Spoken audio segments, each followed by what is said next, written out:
पुण्याच्या अनेक भागात यंदा चांगला पाऊस झालाय। पावसामुळे भात शेतीसाठी आवश्यक पाण्याची उपलब्धता झालेली आहे। त्यामुळे शेतकरी आता भात लागवड करण्याची तयारी करतायत। यंदा चांगला पाऊस असल्याने शेतकऱ्यांमध्ये देखील उत्साहाचं वातावरण आहे।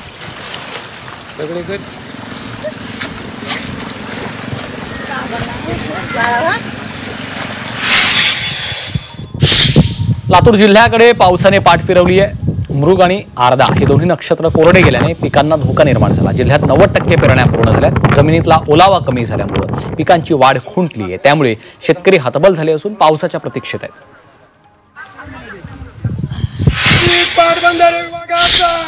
नाशिकच्या नांदूर मधमेश्वर धरणाचा डाव्या आणि एक्सप्रेस कालव्याच्या गळतीमुळे तब्बल 5000हून अधिक हेक्टरवरील शेती नापीक झाली। कोळगाव, रुई, देवगाव, खेडले, झुंगे आणि वाकद या 5 गावातील 1500 शेतकऱ्यांना याचा फटका बसतोय।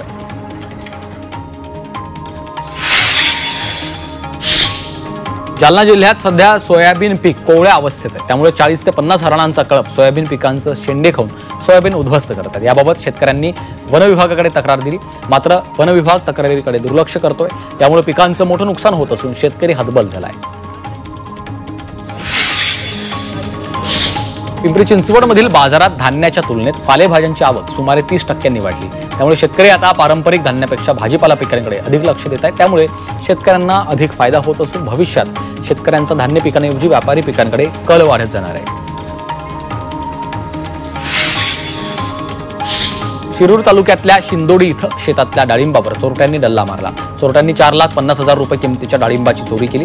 रात्री चोरट्यांनी डाळिंब बागेतून तब्बल 4500 किलो डाळिंबाची चोरी केल्याने शेतकऱ्यांचं मोठं नुकसान झालंय।